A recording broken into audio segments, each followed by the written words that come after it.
and welcome to Reliving My Youth. My name is Noel. My guest this week is a multi-talented Erik Jensen.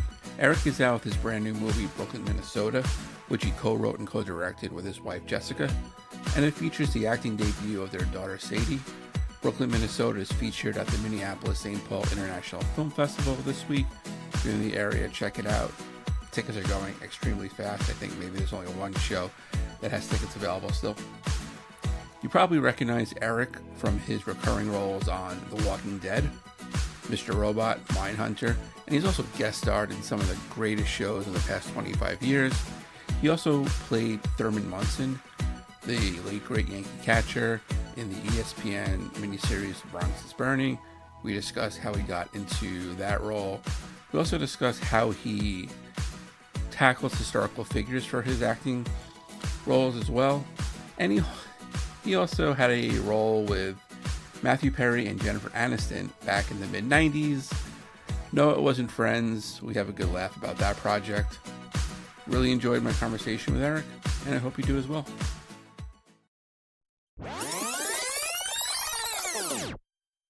So Erik, thank you so much for joining me today. I really appreciate it. It's a pleasure to be here. Yeah, but before we kind of talk about your career, how are you feeling? Everything is good with your health and stuff? It's been very interesting. I had a cancer year. I had a big cancer scare. My wife and I were out in Minnesota, I don't know, a year and a half ago, and I was acting and directing a film with my daughter, Sadie, and feeling great. I felt fantastic. And didn't show any signs of illness at all. And then one day, for lack of a better phrase, I found a little blood in my stool, and it was actually not a little, it was an alarming amount. Right. And it was the last day or two of shooting, and Jessica and I were like, okay, we're headed back to New York in 2 days. Let's get you an appointment with your doctor, and we'll get a colonoscopy. Right. And I went to the doctor, got the colonoscopy, and the doctor was like, you have stage 1 cancer. Wow. And then the next doctor I went to was at MSK, Manhattan Sloan Kettering here, one of the best cancer hospitals in the world, thank God. And the doctors there were like, stage 2, the next day, stage 3. The next day they said, actually, Erik, it's stage 4 because it spread to your liver. So I had this very scary moment of like, well, I've got stage 4 cancer. That means I'm going to die. Well, that's the old interpretation of stage 4. Actually, with the technology and medical abilities they have today, stage 4 is not necessarily a death sentence anymore. So it was very scary. They immediately got me into chemo, and I was in chemo for many months. And I actually ended up, we live above our office. Our production office, and we have an editing bay here in the production office. So what would happen is I get my chemo, I go to bed. As soon as I got home, I'd sleep all night, and then I'd wake up in the morning, and our editor would be here, and my wife would be here with a cup of coffee, and I'd come downstairs and sit in a blanket and edit while I was on chemo. Wow. And also feeling just terrible. But my wife will say, I don't claim this. She claims that editing, artistic process of editing with the editor and the assistant editor saved my life. And now that I think about it, wanting to see the film the next day really did keep me going and gave me a reason to get out of bed and walk down the stairs.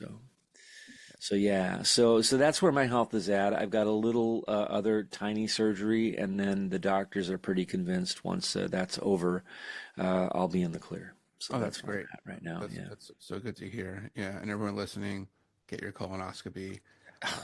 You said it before I did. Yeah. I just turned 50 last week. I had mine a couple of years ago. Everyone get it even before you turn 50. Yeah. Like 45 is the new 50, apparently. Exactly. That's when I got it, and they found a polyp. And oh, good. I'm glad it didn't turn. Yeah. I'm glad it didn't turn out to be anything. No, it wasn't anything. So it's good. Yeah, absolutely. So the movie that I guess you were in the editing bay war. Was that with Brooklyn, Minnesota? Yeah, it's a movie called Brooklyn, Minnesota. It's about a dad and a daughter who go on a cross-country trip to meet the family in Minnesota that she's never met. They get there for the funeral of the girl's grandfather, who her dad said was already dead. Right. So she's furious with her dad about lying to her, and she gets very attached to her extended family in a different way than the dad is. The dad just wants to go home. But she insists on staying, and it's a dramedy in spite of the sort of family rift that kind of begins the movie.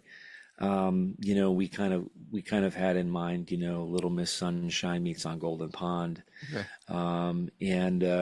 And it's got that kind of vibe to it. It's got that family dramedy kind of vibe, and we've got wonderful actors in it. Amy Madigan from Field of Dreams.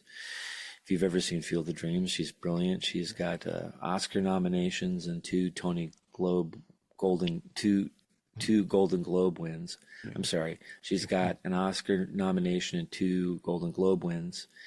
And she's just a wonderful person. She's married to Ed Harris, and she's been one of my favorite actors for years. And the fact that she agreed to join us on our small budget was pretty great. And she taught my daughter how to act in front of a camera. That's great. Yeah. Yeah. She's in one of my favorite movies, Streets of Fire. Oh God, Streets of Fire is so good. I love that movie. Yeah. Music is amazing. No. So, and then there's Cullen Moss from The Outer Banks, Joe Marsh Garland from Orange is the New Black, myself from Walking Dead, and who else? A couple of local actors, Inez Mojica, Tom Capacci from The West Wing. I mean, we've just got some wonderful actors, most of whom are our friends in the movie. Right, So it's that's pretty great. fantastic. Yeah, and when I saw that Colin Moss was in it, he was in a short film called The Dishwasher. That Oh, I've heard about that movie. Yeah. yeah, I had Sidney Penny on, who wrote and directed it a few months ago. Oh, So right on. yeah, Yeah. so it was kind of cool, kind of 6 degrees right there, Totally. Yeah. No, I Yeah. mean, he became a good friend because we did a bunch of scenes together. Did we do scenes together? We were around each other during the filming of the season 5 of The Walking Dead. And I told him on set, after we hung out and really became friends, I was like, I'm going to write something for you someday. And, it took a decade, but, Right. I finally did it. Yeah, you definitely kept your word. Yeah, definitely. Yeah, yeah. So this was your daughter's acting debut, right? Yeah, no, she's 15 now. She was 13 going on 14 then. And it's actually remarkable hanging out with all the theater people that she has and hanging out on sets her entire life. And helping us on lines. It's remarkable how easily she slipped into the role of actor. It's nothing we ever pushed on her. Right. She had a couple of big auditions, one for a huge franchise, which I can't say what it is because we signed a non-disclosure form. Right. But she almost got the huge franchise. Oh, wow. And after that audition experience, she was like, would I have been famous if I'd gotten that? And I said, yeah, you would have been really famous. Yeah. And she said, yeah, I don't think I should be that famous without actually practicing what I'm Wow. doing. And so we ended up going to some friends in Italy to visit them for my first vacation since I'd had let's see, what was the illness? I'd had a brain aneurysm. And it was my first vacation since then. And I spent most of my time sleeping on this beautiful porch on Lake Como. It was wonderful. Right. And then it was there that we came up with the idea for Brooklyn, Minnesota. Our friend who wrote it with us, Han Shan, my wife Jessica Blank, and I were all sitting around at our table talking about how much we love Minnesota and why don't we do something there, and him saying he had a production company that he knew. And then after a 2-hour walk in the mountains, Han and I came back with the plot for the script fully figured out. And then Jessica said, okay, now go write it down. And we were like, do we have to? Yeah, right. Like, yeah. And we made a pact right there with each other that we'd have it done we'd have it filmed within a year. And we kept that pact to a T. Right. Oh, that's awesome. And it's getting a lot of buzz. And this weekend, it's at the Minneapolis St. Paul International Film Festival. Yeah, I love Minneapolis. I've been there a couple times. Yeah. Such a Yeah. nice No, city. I grew up in Minnesota. Yeah, at the Woodstock Film Festival, the film won a I can't remember the title, but for our category, for our budget, it won Yeah. best picture and best director. So, Right. that was pretty cool. Yeah. But Minneapolis is a good place. It's a big place for music too. So Yeah, like, absolutely. obviously I had to have a Paul Westerberg song in the film. So there's a replacement song that opens the Right. movie. Yeah. And then we've got some other Minneapolis people who are in it. We have a very limited budget, so we couldn't afford. I was like, I want Bob Mould. I want, Oh, yeah. That would have been good. Yeah. Totally. and so we couldn't quite go that far, but Or Prince, right? or Prince or anybody. Yeah. But we had Jolie Holland. My good friend Steve Earle has a couple of tracks in the movie, so it worked out pretty good. Right. No, that's great. Yeah. Congrats. And hopefully it'll be out on streaming or digital real soon. Yeah, I mean, if the trade war goes as we think it's going to go, I think it'll be out sooner rather than later. So, Right. Okay. Yeah. So I have to ask you kind of the role that puts you on the map. And mm. I don't know if anyone's really mentioned this to you before, but I will. The Windows 95 video guide.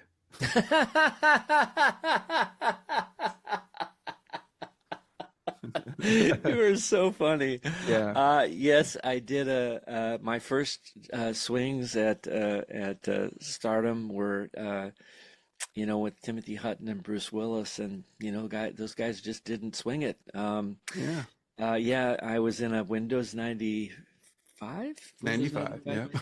video guide with Matthew Perry Yeah. and Jennifer Aniston, and I played guitar guy. Yeah.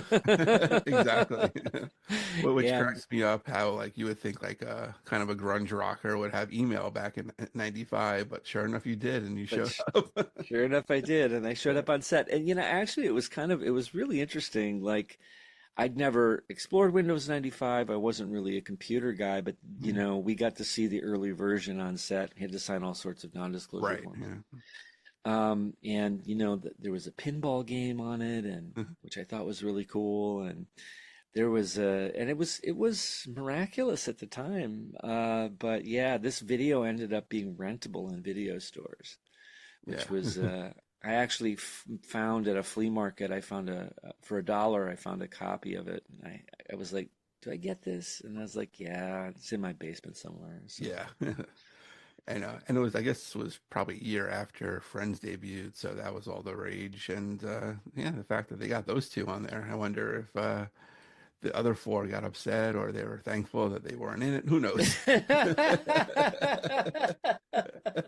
yeah, it's definitely a mark on my history. It's so funny that you mentioned that. Yeah, no, it was a very weird shoot because it was Yeah, corporate right. interfacing with acting, and the script had to be corporately correct and the acting had to be, corporately approved, and it was a really interesting industrial video, Yeah. as they used to call them. So, Yeah, I actually I did a corporate gig for Microsoft last year. I worked like in behind the scenes like graphics and stuff like that. uh-huh. So they booked me for I think it was a week. I must have done 12 minutes worth of work during Mm. that, but it was like for I think they released Microsoft Pilot or I guess whatever their big AI thing, their recent Ah, AI. So right. that was kind of interesting and yeah, pay was good and it was very, Yeah, minimal work. So that's kind of been my experience with companies like that. yeah. The very last commercial I did, which was a very long time ago, that wasn't a voiceover, was for Apple. And it was an introduction of a new Apple something or other. It was a new device or Mhm.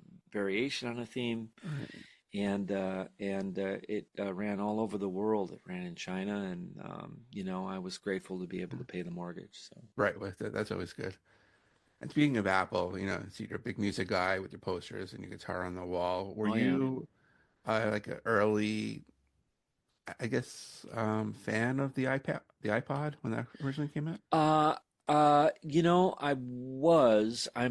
a late adapter. I'm a late adopter Yeah. of all things technological. I refused to give up my cassette player for many, many, many years. Right. And then when I came to time to finally get a CD player, I got the best one. It was a 66 CD holder that you had to make a list of what Yeah. was in it so you knew what you were, Right. so I printed out, I put in the CDs. My wife and I made the list, we printed it out, and it was in our first apartment when we were writing our first play. Yeah. And I remember every single disc. I remember every single song from every single disc, Yeah. because that's the point in my life where I was falling in love. So it was seminal. Yeah. Were you a big like mixtape, mix CD person? I got a lot of mixtapes and mix CDs, to my surprise, when I was in high school. Right. A couple of which were from mysterious admirers, and I never figured out who they Oh were. wow. If you're out there, I'm happily married now. Right. But uh, but uh, um, but yeah, no, I was a big music dork. I was let's see, Peter Gabriel was my go-to guy Yeah. for albums. Talking Heads, I was really into an album called More Songs About Buildings and Food. Okay. But my main influence band has been the Grateful Dead, and I Okay. didn't discover them till I got to college. Wow. That sounds Yeah, about right, I think. yeah, it was a good progression, Right. Yeah, it seems you like know. college is either like them or fish, you know? Yeah. I also like Fish. I've never seen Fish in concert, so. Yeah. Which is strange because they're always performing what New Year's Eve at like the Garden or something like that. They're always Yeah, yeah. yeah, totally, totally. No, somebody gifted me a Fish vinyl, a Fish on vinyl, which a Lawn Boy on vinyl, and I was grateful for that, because it really, I really appreciated Yeah. them and appreciated their individual instrumental abilities. I play guitar, I play mandolin, but I'm definitely a medium level player, and I've always wished I could devote the time to be an expert. I'm just busy with other things. Yeah. Yeah. And you mentioned vinyl and it's like making a revival now and I actually love it and but it's so expensive now to buy them. It is, and you're contributing to an oil-based item as well. But I collect my vinyl, and Yeah. I inherited my I try to get things used, Yeah. from the used bin rather than new, unless it's a really important album to me. Right. Um, and I inherited my stepfather's record collection. He used to work at a record store Oh, in the nice. Twin Cities in the 80s. Right.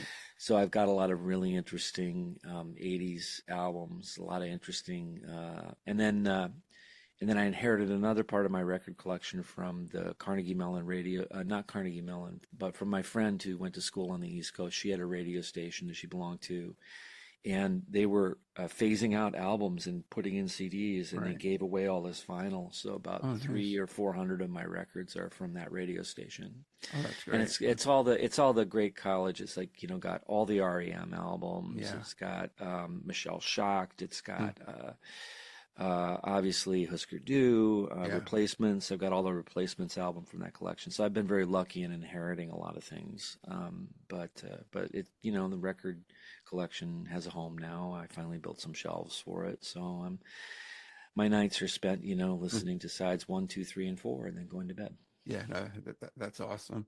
Yeah, I like so many CDs and stuff like that to the point where I didn't even have a CD player in my house anymore because, everything was done on the phone and streaming the iPad. And so I finally bought one of those 4-in-1 turntables and everything, Sure. as a cassette player. Got my old collection from my mom's house and they all sound still great. And then just getting new ones now, like you said, going to vinyl stores and buying used ones, and it's great. They opened up a shop in the next town over here, which is fantastic. So it's great. But now it's Yeah. just adding clutter. Yeah. No, That's the thing. Yeah, it's a very analog life, which but half my life is spent analog. yeah, And like a lot of our outlines are these giant, I wish I could show them to you. They're these giant, butcher's paper, like rolled Okay. out on the floor. And then we do timelines on them, which are multicolored Yeah. and multi-layered when we're creating a writing piece.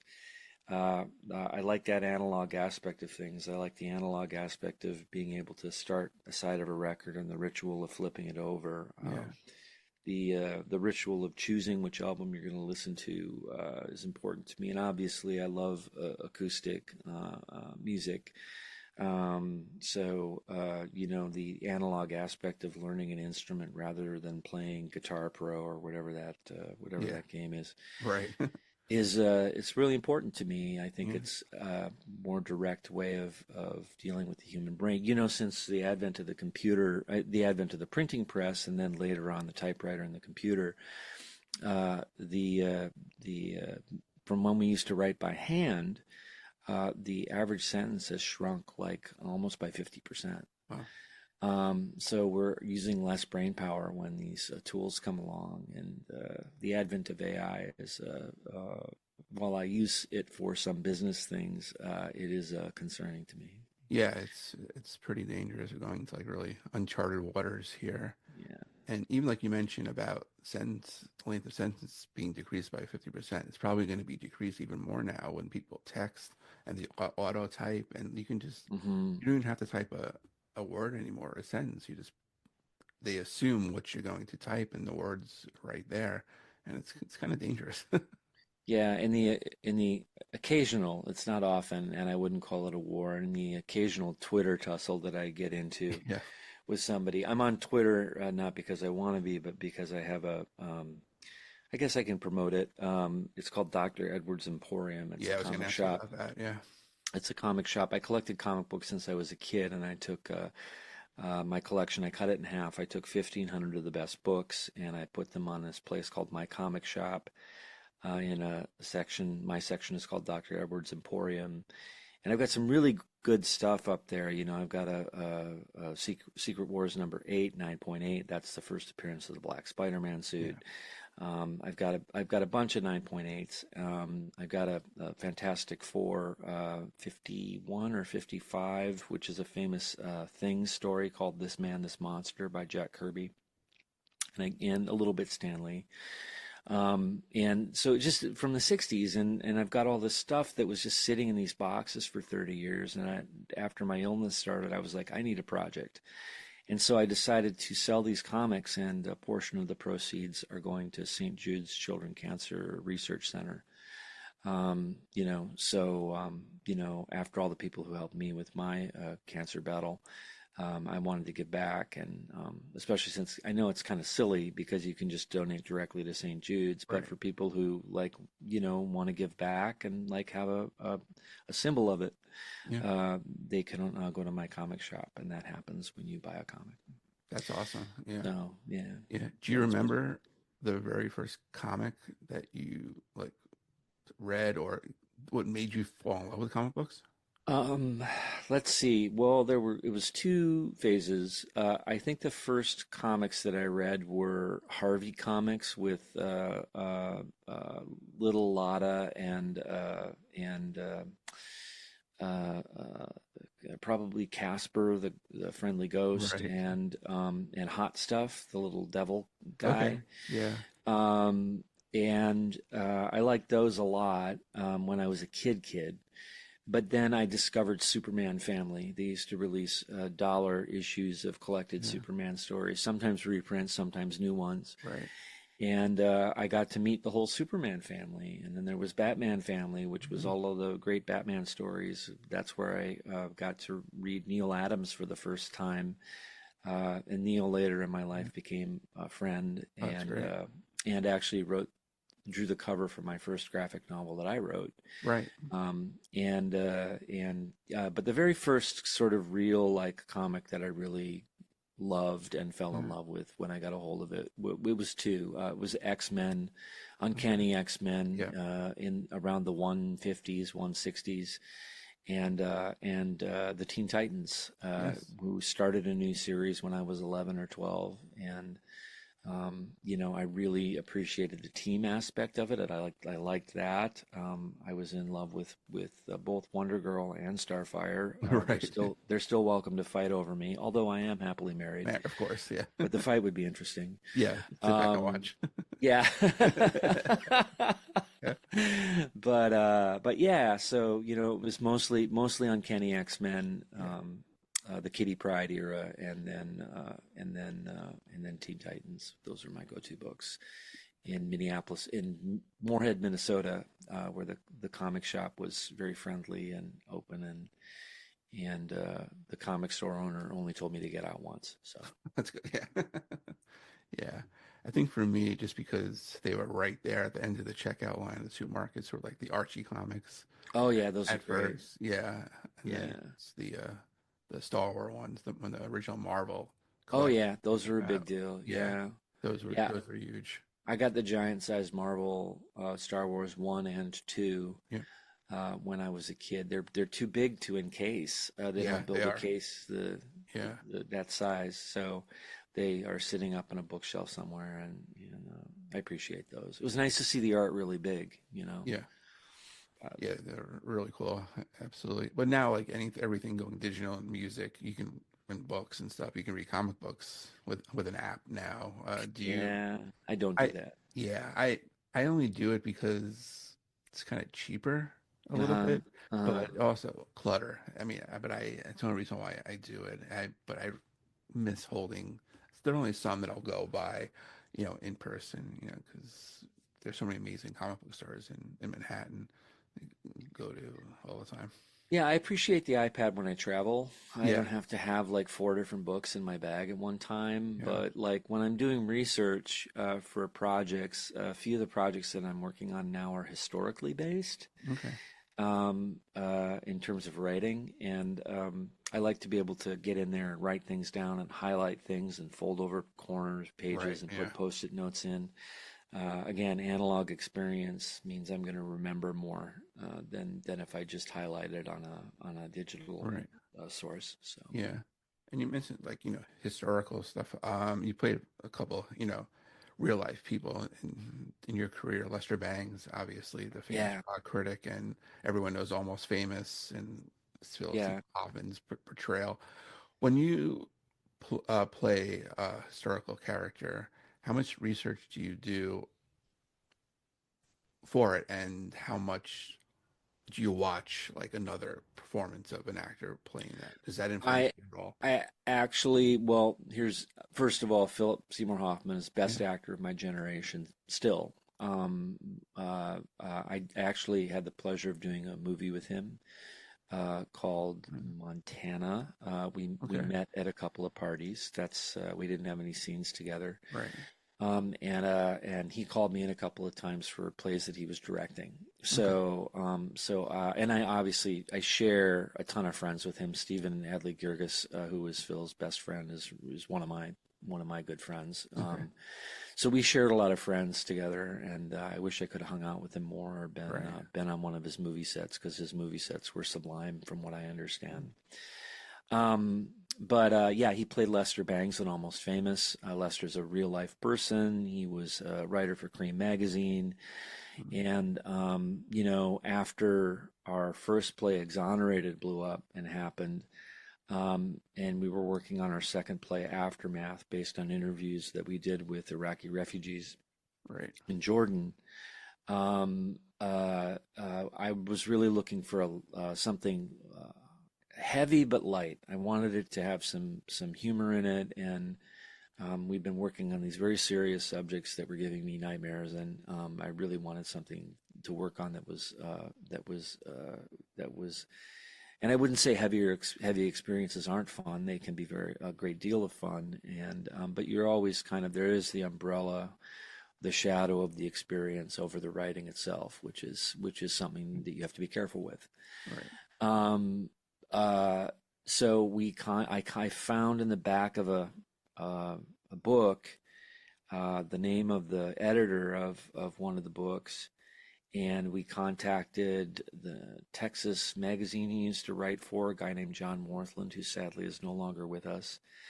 and talked to him about the Lester Bangs project, and that we wanted access to all of his written and unwritten writing, and we wanted to turn that into quote unquote interviews with Lester, since Lester died when he was 33 from an overdose. And John was a little leery of us at Right. first, but then it turns out a production of The Exonerated was happening just about 20 minutes away from where he lived. So he went to see it, and then he was like, "Yeah, you guys are the guys to do the Lester thing." So we went down to meet him. We talked to him, and he gave us like four giant, barely organized boxes of Lester's unpublished material to start Wow. with.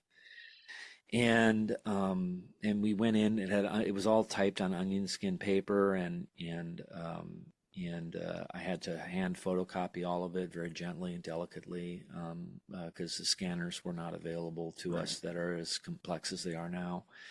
And then retype Lester into the computer. He was technically kind of one of my writing teachers. He taught me how to write, Right. and then. I did a one-man play about him that played across the country Right. at La Jolla Playhouse, Steppenwolf Theater in Chicago, and then here in New York at the Public Theater. And becoming him, it was 90 minutes full throttle. He talked fast, was often on drugs when he talked. Mhm.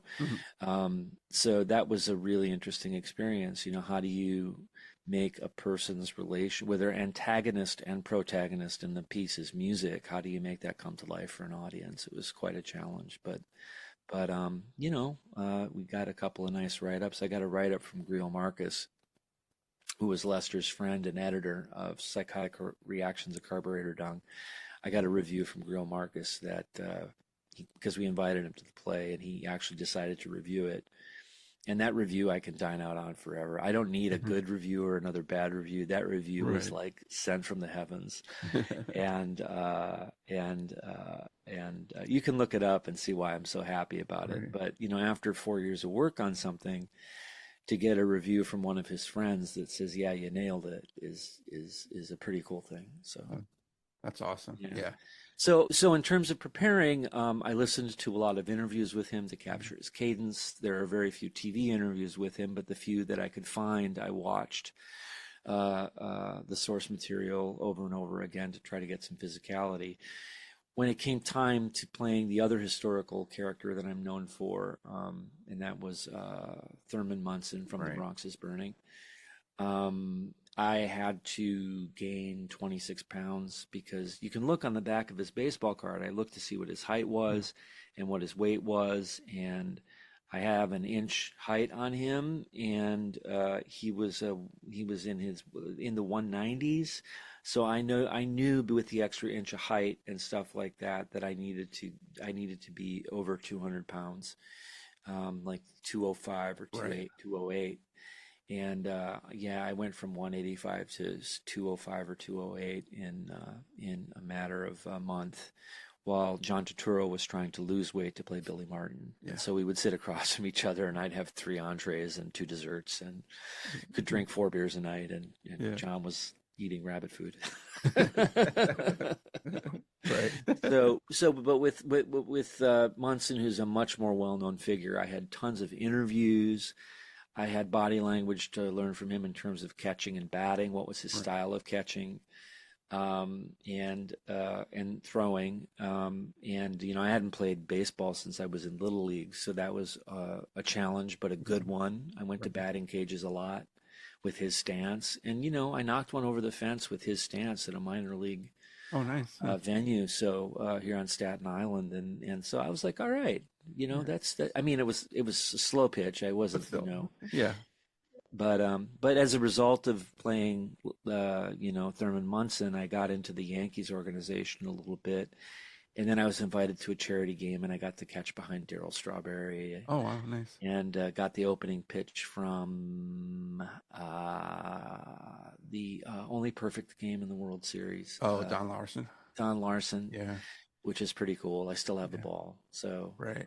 it's pretty cool. Yeah. That's great. And it's tough because like Thurman Munson was probably the most beloved Yankee of all time. You think about it. I mean, he's up there with, Don Mattingly and all those guys. Oh yeah, I mean, And what he happened? was like a real working class hero, you know. Exactly. I came out of the trailer in my full Thurman Munson gear, and I saw Teamsters with tears in their eyes. And Yeah. Teamsters don't often cry. Right. And one of them came up to me and he said, "Hey, listen." And I was like, "Yeah." And he's like, "You better not fuck this up." And I was like, "Okay, point taken." Exactly. Right. And it was, yeah, total, contrast to Reggie Jackson, who's flashy, at that time. So it was, Yeah. It made for some good tension. That was my good friend yeah, Daniel Sunyata, who played Reggie Jackson, who could right. hit one over the fence left-handed, and he's not left-handed. No, And that he worked harder than I did right. to get Reggie down. I mean, the Yeah. focus was on Reggie Billy and Martin. Billy Martin Yeah. and Ollie Platt's character Yeah. Steinbrenner. Steinbrenner. Yeah. The focus was on that threesome, but I guess I had the fourth lead, and so but I mean, Daniel spent months before we started working on Yeah. things. I was just getting fat, so Right. Exactly. How long did it take you to lose the weight after I'm still working on it? Aren't we all? it. No, I guess it took about 3 months of eating cottage cheese and toast. Okay. That was my go-to dietary supplement and lots of Right. vegetables. Right. It took about 3 or 4 months to get rid of most of it, but I still Okay. have a little belly because of it. And, I burnt out my knees because I wouldn't run when we were in Yeah. training with the minor league guys. Right. I didn't want to run because I didn't want to be doing anything that would drop weight. Wait, of course. Yeah. So when it came time to actually play baseball on the day that we were shooting, Yeah. my knees, I could hear them turning to jelly as I was Right. running around the bases. Right. If you want to call that running. Yeah. Exactly. Yeah. Well, you're a catcher. You're not supposed to be able to run Yeah, anyway. exactly, exactly. Yeah. Right. And the Bronx Burning was on ESPN. I think that was like right when they started doing original programming, like Yeah, they had like yeah, one with Brian Dennehy. I think it was the Bobby Knight story, which was the yeah, first one, which was not Brian Dennehy, great actor. The movie was yeah. terrible, but Oh, it I didn't work believe out, like huh? no, but I think Bronx is Burning was the first one that really took off Yeah, for ESPN, which yeah. was What an honor. I mean, what an honor to play him. I ended up yeah, meeting his wife and kid, right. and it was I was still bulked up then when I met them, and Yeah, she walked into the room and she gasped when she saw um, me because the resemblance is so uncanny, and I think it brought back a lot of memories for her. And right. but she was a classy, wonderful person, and really, we had a good correspondence for a while. We would That's write good. each other, and Yeah. I sent her some signed Bronx is Burning baseballs for a charity thing that she does every year. So Oh, that's great. Diana, right? Diana Munson. yeah, Yeah, Diana, yeah. yeah. She's always a staple at the Yankee All-Timers games. Yeah, So yeah, she's a wonderful person. He has a wonderful family. He's a right. family man, Yeah, which is one of the reasons that horrible way that he went yeah, happened. They were in Ohio, I think, and after playing baseball for however many days, he tried to fly back there for the couple of days off that they right. had, he ended up getting a plane that had an engine on it that was pretty powerful, and he ended up having this like sort of low altitude plane crash where he told a couple of friends of his to get out of the plane because it was going to go. He was selfless to the end, Yeah, you know. So yeah, it was really absolutely. Yeah. lot of people came up to me and said that they heard about his death on the radio. Wow. Um, and again, this is the '70s, pre-cable TV. That's Yeah. of course the place you would hear about his death. And the Yankees were the shadow team in our house. We watched the Twins, but the Twins Okay. never won when I was a kid, so we would Right. watch the Yankees. We would watch the Yankees clean everybody's clocks. It was fun. Yeah. Right. And then, when I was younger, that's when they had the gap between World Series. So when they finally won, I was in college and it was very, very emotional. So that Yeah, was, I yeah. know. And Yeah, just, yeah, when I was working at ESPN, I forgot what year, it might have been 2003. We were able to kind of be on the field, Yankee Stadium, and walk around and go into the bullpen.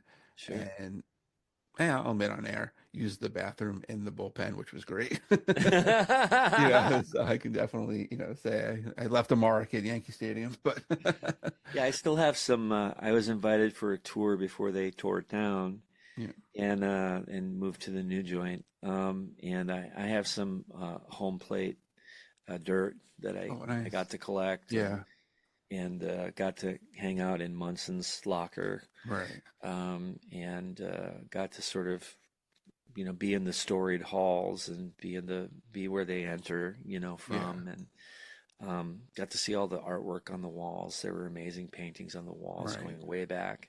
Yeah. Um, and it was something else, and became good friends with Marty Appel, who was Okay. Yeah. the PR guy for the Yankees for a long time, and also a good friend of Thurman's, and wrote Thurman's biography with him. Right. Wrote two books about Thurman Yeah. actually, Yeah. but yeah, so that was a one of the best times of my life. And on top of that, I got to play baseball for 2.5 months, which is like, how can you not love a job like that? Exactly, and get paid for it. So nothing wrong with that. Yeah. Shifting gears a little bit, your wife, who is obviously your collaborator too, Jessica. How did you meet her? She was on a date with a really good friend of mine, one of my best friends. I had one of my first jobs in New York. Was I was in a video with Biggie Smalls and a Okay. group of people that he had called the Junior Mafia, which was Lil Kim, Biggie Smalls, and I'm blanking on the other names. And they had a song called the Players Anthem, and they needed a couple of guys who were surveillance guys, plainclothes cops who were surveilling them as they Right. went around the city and sang the Players Anthem. And so me and this guy Kelly Cole, who was an actor, still is, but he has a big giant clothing line now out in L.A. Where he sells vintage rock merchandise, like Kiss shirts go for $1,000 and Right. stuff like that. I mean, it's like kind of incredible. Um, but him and I became great friends, Kelly, and he's an entrepreneur from the start, and he had a bar in the East Village that was only 2 blocks from my house. And I had done a play where I can't tell the story because it's got words in it that are not appropriate even for a podcast. Right. But audience members were commenting on my performance during the play, and every time I appeared on stage, the audience would titter because of this old couple talking about about my performance in the front Right. row very loudly. It was not a good day, let's put it that way. Okay. And so that night I decided that I would go to my friend's bar and try to sort of like canoodle him into getting me a free beer, which he did because Yeah. I was making a stage salary, which is almost nothing in New York City. And so I went there, and he was sitting with Jessica. And I mean, maybe it was the lighting, because the lighting was really good, but I had this sort of angelic song go through my head, and I was like, wow, she is wonderful. And we had great chemistry when I sat down to have a drink with them. Then she got up to go to the bathroom, and my best friend Kelly said, dude, you need to leave. And I was like, why? And he's like, Right. you need to step off. And I was like, what? He's like, there's this chemistry between you guys. I'm trying Yeah. to like impress this girl, and you come in here and you're doing a play and you're talking Yeah. about all the stuff you're working on. And he's like, you got to go. And so she came back in and she said, I'd really love to see your play. And I was like, well, here's my phone number. And I handed it to her in front of Kelly. And then, she called me a couple months later after things hadn't worked out with Kelly. And we were moved in together within about 3 months. So, Oh wow. Huh. yeah. So that's how we met. And Kelly forgave us. He ended up DJing our wedding and Oh, gave a okay. speech about fate. And, it was Yeah. it was all good. That's good. But yeah, it was, I mean, we were quick. We moved in together within 3 months, and we were married just about a year later. Wow. And then started work after that 3 months on our first play, The Yeah. Exonerated, where we went around the country and interviewed exonerated death row inmates, people who had been found to be sent to death row for crimes they didn't commit, and were later found to be innocent or had their sentence commuted and were freed by the state. You're right. Yeah. So how did that project kind of come about for you guys? Uh, the Exonerated, if you don't know about it, also ended up being made into a movie with Brian Dennehy and Susan Sarandon and Danny Right. Glover. It was, and it ran off Broadway for 2 years. The genesis of it was we were at a death. Jess invited me to a death penalty conference as a date, which I wouldn't. I was like, she was so pretty. I was like, yeah, Sure, I'll go I'll anywhere get with you. knee surgery. Sounds great, you know. And it was early in the relationship where I Yeah, couldn't say no, you know. exactly. So not that I do now. Yeah. But we went to this church, I believe, and there were a bunch of religious people sitting around us, various nuns and priests and ministers, and there were activists around us, and there were journalists around us in this little 150 person classroom. And the speaker got up front of us and said, "We have a visitor today from prison. They're calling in to us from prison. We don't know how the connection's going to be, but the audience would ask questions, yell questions to the phone, and then our host would hold the phone up to a microphone."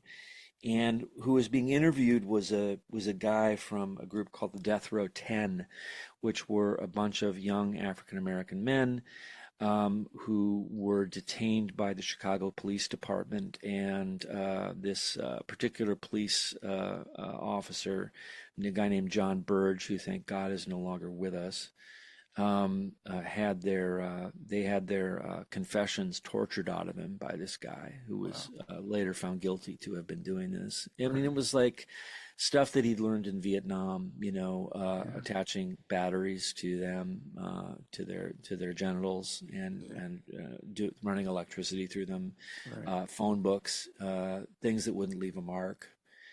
And one of them wrote with his fingernail on the bench that he was on torture underneath the bench. So there was proof that he'd been there. Yeah.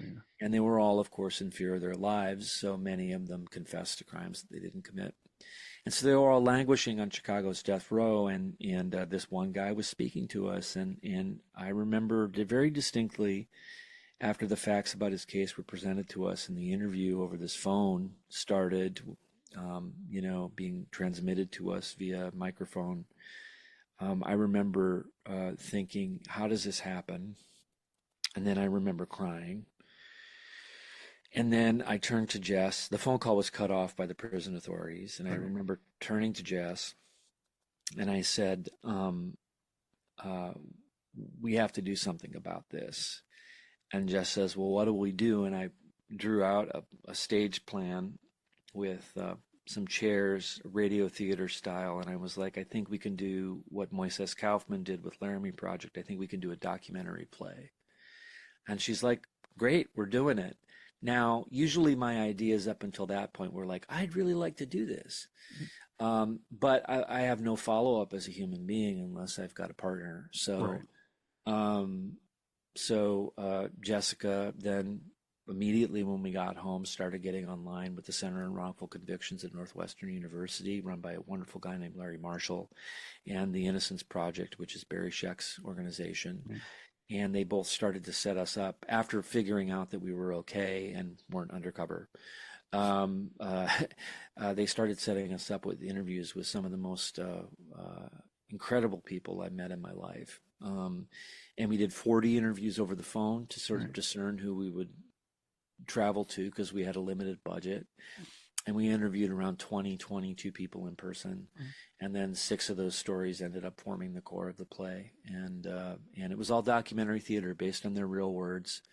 You know, and then later, after the first presentations, which were just their words, Bob Balaban, who directed it, said, you guys need to fill these out. You guys need to go to court case files and fill out the play, make the play feel like a play. And so we did, and we went through dusty court boxes in Texas, Florida, Illinois, and that was my first time doing that, which is an experience. the whole time feeling like we were just growing an FBI file. Yeah. And then those words from the public record and the words of the exonerated men and women uh, uh, started to turn into a play, and the play was it won all the awards off Broadway that season, except for one. And it was a big surprise to us. We expected to do it in the basement for some friends, and or a small, tiny 50-seat theater, and we were in this. Here we were in this like 200 plus seat theater, and it just wouldn't. And it was so effective as a play, which was another surprise to us Right. because I'd written bad plays before, which I'd never shown to anybody. Yeah. And Jessica had written a lot of poetry and slam poetry. She was a slam poet when I met her.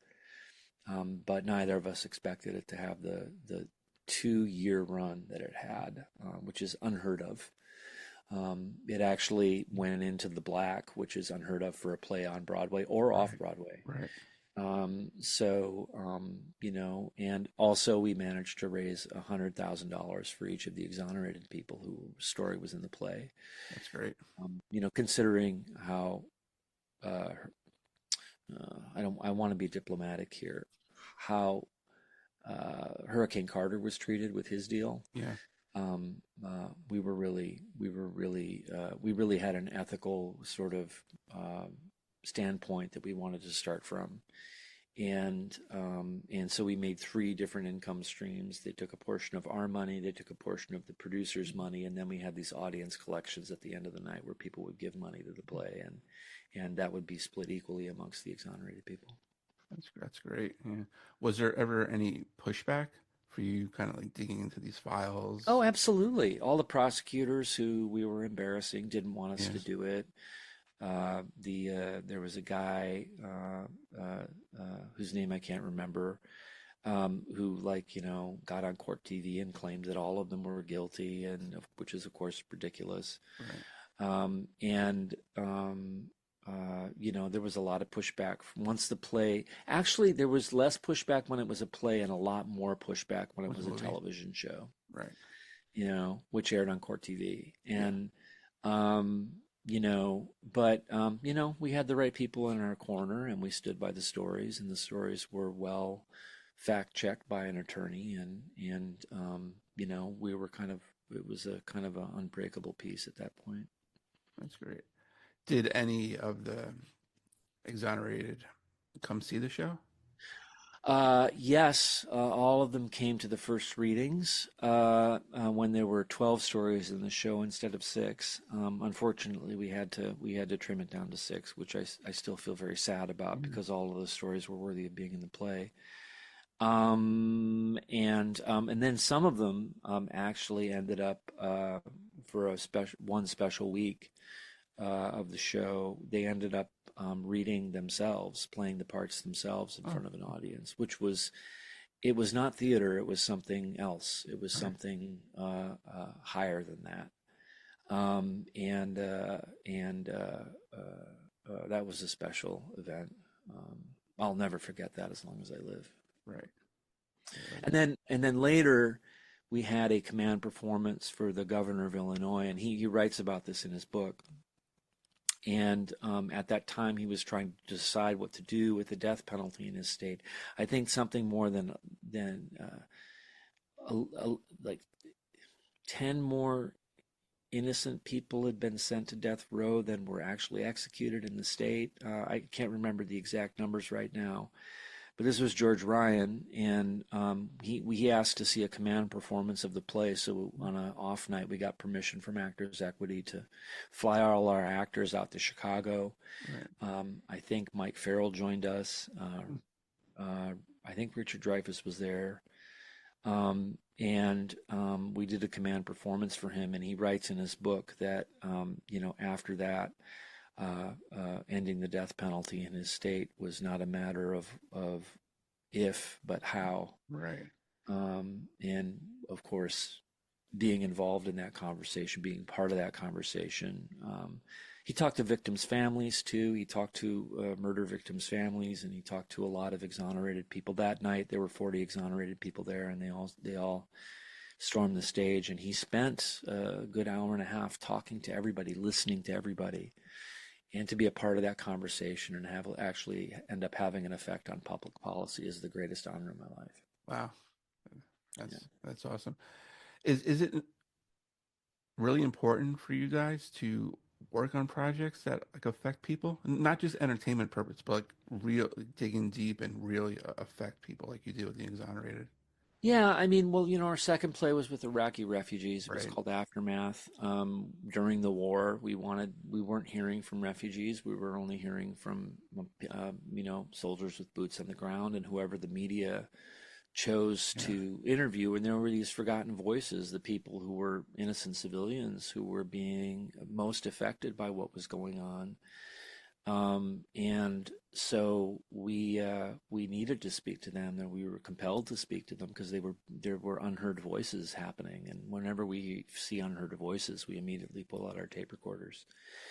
It's very important for humanity's sake, I think. We're here to be of service, and whatever God chose us, or we decided, or the universe blessed us with the ability to do what we do. And then, the third major documentary play was, of course, Coal Country, which we Right. created with Steve Earle, which is a documentary musical about the Upper Big Branch mine disaster. It was an avoidable explosion that killed 29 men and affected and ripped the heart out of an entire community. And so, we went down there with Steve and interviewed as many people as we could who would talk to us, and then turned that into a documentary musical, which you can't write a story about Appalachia without music. It's the home of bluegrass, Right. Yeah. and of so Steve, and us came back to the city, and we were dealing with the transcripts as he was dealing with the music. And so every other day or every week, I would get one or two new songs that I could listen to while I went jogging, that were brand new Steve Earle songs, and nobody had heard them except me and him. And Wow. it was a very intimate creative process. And he's a rough and tumble dude. Yeah. Intimate is not something you'd start with when you're describing Steve Earle. Right. You would describe it when you're describing his work, but he's a But not him. sensitive, wonderful person, and he got me sober too. So I owe him a Oh, deep debt that's of great. gratitude, artistically and personally. So That's great. How did you meet him?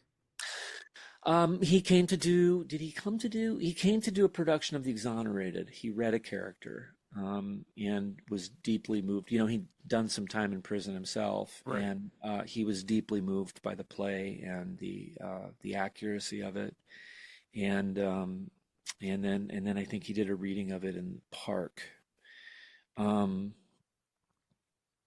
and that's kind of how we kind of floated with him. And then we just had great discussions about politics and life. And when Jess and I sort of came up with the initial idea and we're working on the first transcripts, the trip that he didn't attend, I was like, I heard a Grateful Dead song called Cumberland Blues, which I thought was a traditional song, but actually it's a song by the Grateful Dead, and it's about a guy trying to get to the mine to make his dollar a day, and asking his buddy if he can take a shift.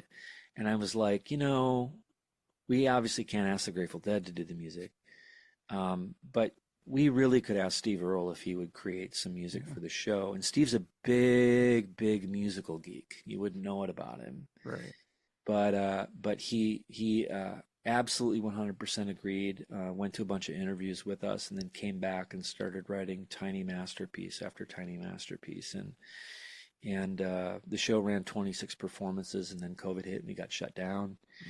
And then after COVID was quote unquote over, Yeah. we got pulled back out of the dustbin, and we premiered it with the Public Theater and Audible producing. Okay. And Audible also made a recording of it. You can hear Coal Country, it's called, on Audible. You can hear the play. So Oh, that's great. yeah. Yeah. Now, obviously, your wife being your work partner and your life partner, Mm. is there ever a time where the two of you just need like a little like, break from each other? We have an upstairs and a downstairs. Okay. Right. I have my vinyl in my office, and when I need a break, I come down Yeah. and I listen to, a Beatles record, or God forbid, if I'm in the mood, a Boston record. Okay. Um, you Yeah. know, and and and then I'll come down and practice an instrument or something like that. And then she's got a dance thing that she goes to, and she's got like, we each have friends outside of the relationship, Well, and that's we'll good. go do that. Yeah. But we really love working together. Well, that's great. Like, as much as we love being married, we've worked out most of our problems being collaborators on Okay. art together, Right. and we really enjoy each other's company. So, That's good. I don't want, it's not Pollyanna. We argue, but we Of mostly course. argue about art, which is Yeah. better than arguing about who left the toothpaste cap on. Yeah, right. Exactly. Well, it's probably you anyway, right now. Shh, don't tell her. Yeah, I won't. Exactly. Yeah. And I have to ask because you've like guest starred in some of the greatest shows of the past 25 years. Thank you. I guess, I mean, probably best known for The Walking Dead, playing Dr. Edwards in a couple episodes, and one of the most probably emotional deaths on the show. I mean, Walking Dead, people die all the time, but Right. the episode where Beth was murdered, Right. pretty much that was pretty a pretty emotional episode, and show's been on I think at that point for 6 years, It and was her 5 seasons, yeah season 5. Yeah. yeah and her character I think debuted the second season, so she was on there for a while. So how emotional was it for the cast to kind of say goodbye to her? Well, there was a quiet around set that it's unlike anything I've ever heard of. Usually sets are very noisy operations and people are talking and stuff like that, but they did the good thing of splitting off the hospital. It all took place in a hospital, Grady Memorial Hospital. And one of the things the producers did, or the director encouraged, which was really smart, is they split us off in terms of our actor chairs where they were. They split us off, all the hospital people off from the rest of the cast. So they isolated us Okay. so that the first time that we saw each other really would be in the hallway Right. during the beginnings of that scene. And it was, there was a quietude and a respect. I think whenever you're on a show where an actor is their character is about to die, and consequently the actor is about to lose their job, there is a respect and a sense of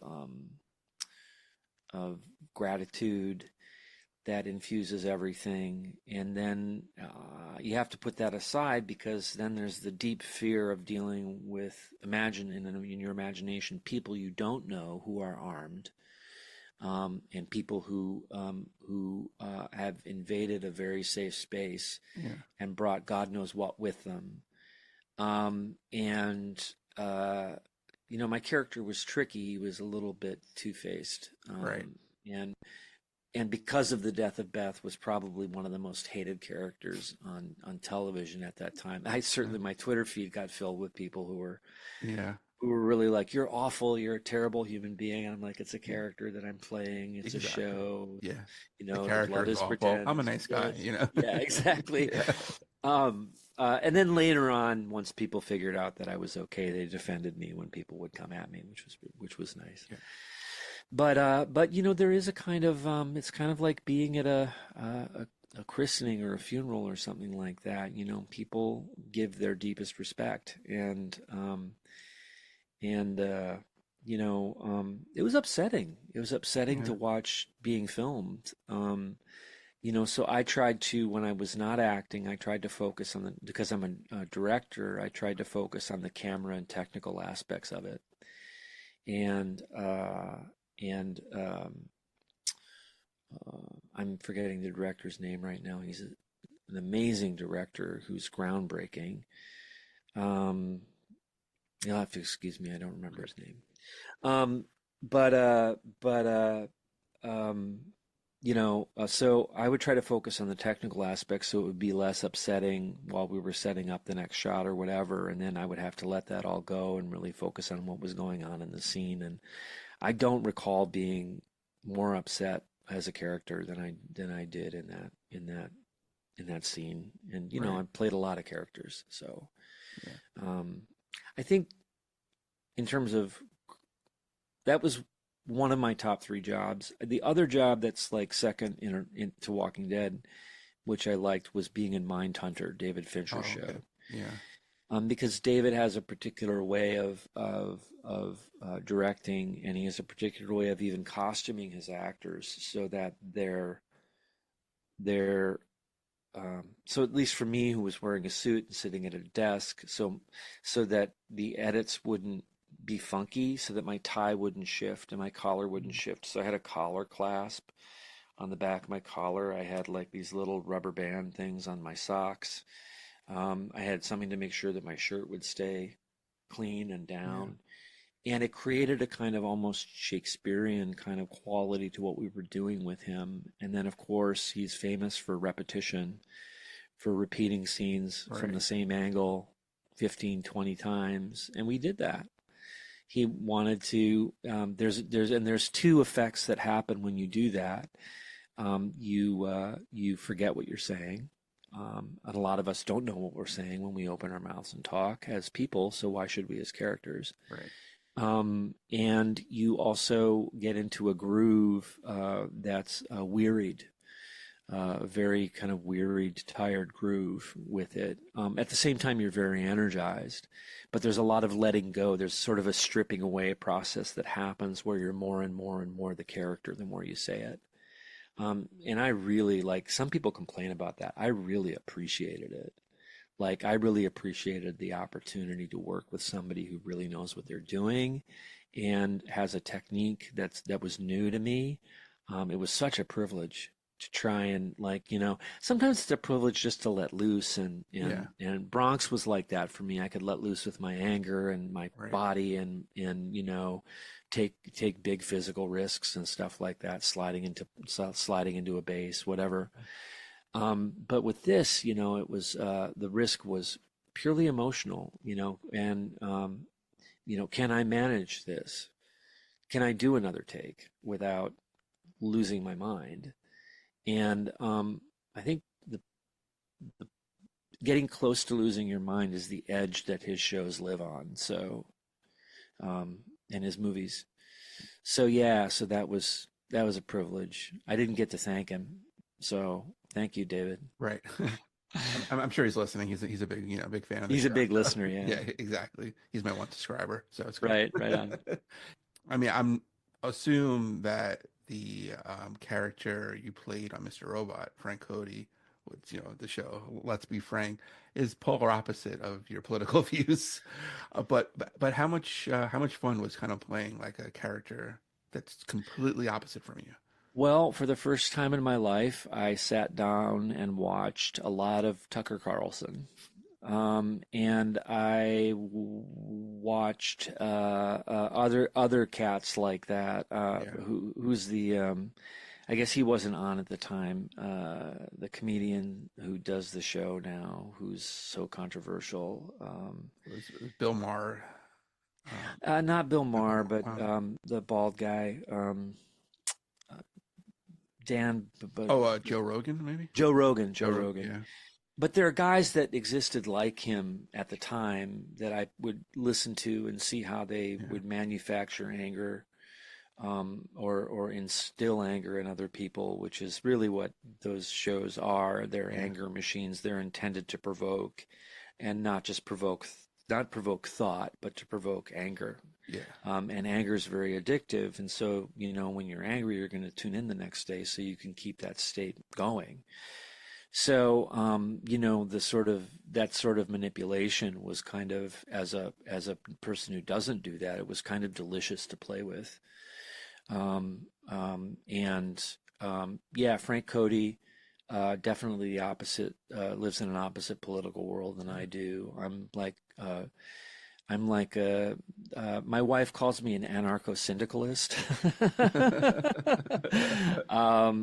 which is about as far left as you can get. Right. Um, but uh, but I have a strong belief in humanity, a strong love for humanity, a strong, a large amount of compassion.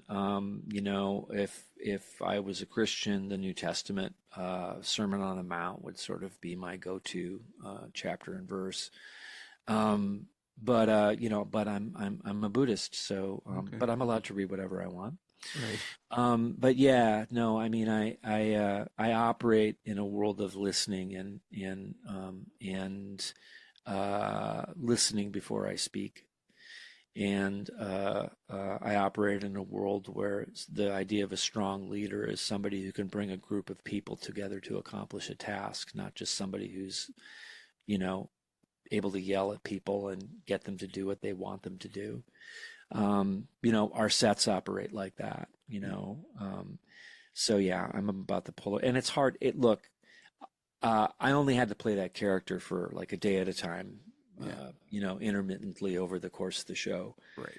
Um, and and but to have to be, if I had been on a series where I had to play that kind of anger and fed upness every day, it would have definitely worked its way into my psyche and made me more prone to behaving like that as a person. Because when you play a character for a long time, it does Right. affect your Yeah. personality.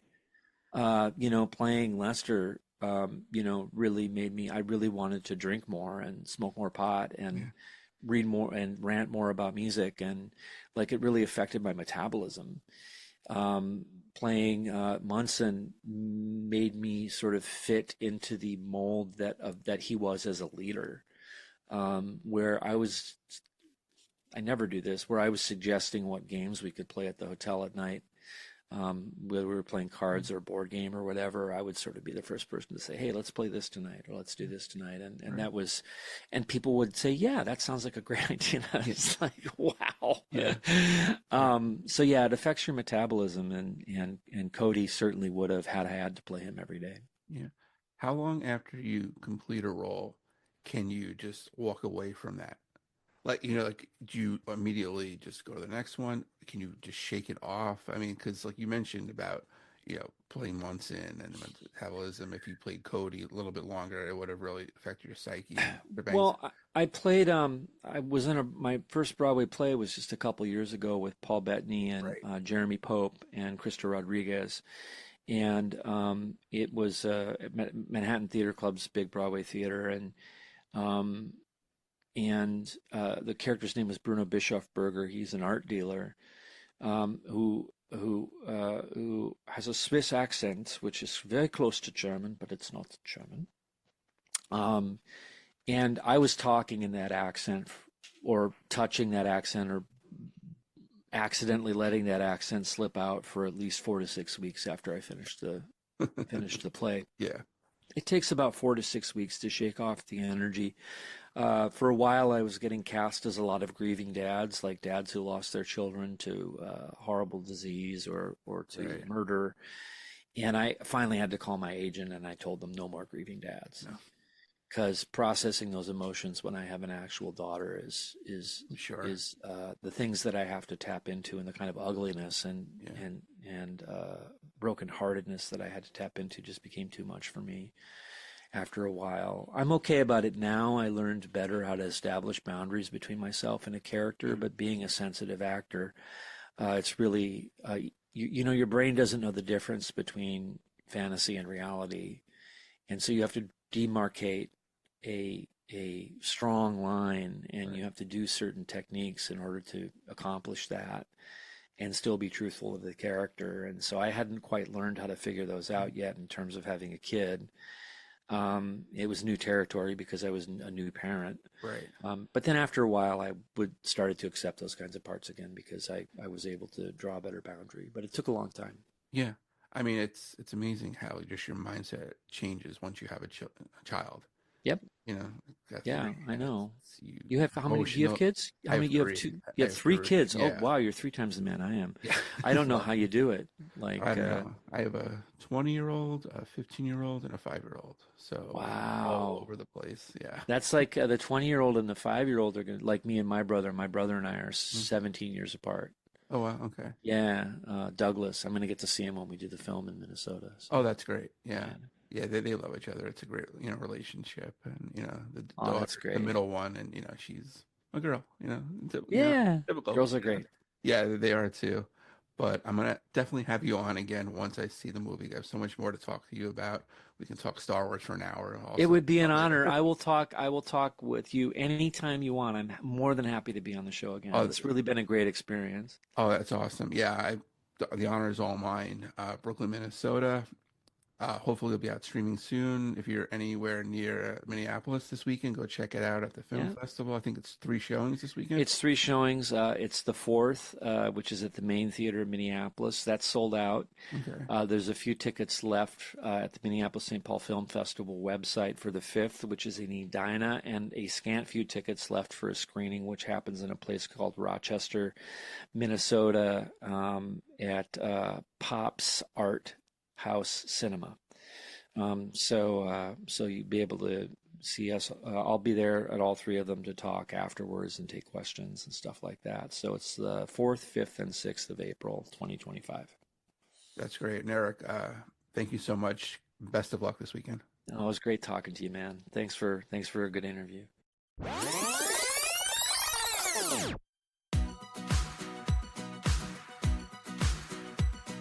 And special thanks to Eric for joining me today. Go check him out on X, formerly Twitter, at Erik Jensen 123. And if you're interested in buying any of his comic books for charity, check out mycomicshop.com and search Dr. Edwards Emporium. And if you have a guest suggestion, you can hit me up on X, formerly Twitter, at @thepersonal019. You could also like the page Reliving My Youth on Facebook. You can go to iTunes, check out all the past episodes we've had. While you're there, please rate and review the show. I would really appreciate it. If you don't have iTunes, not a problem. Show's on SoundCloud, Spotify, Podbean, Amazon Music, basically wherever you can find a podcast. New episode comes out soon. Stay safe, everybody. We'll see you then.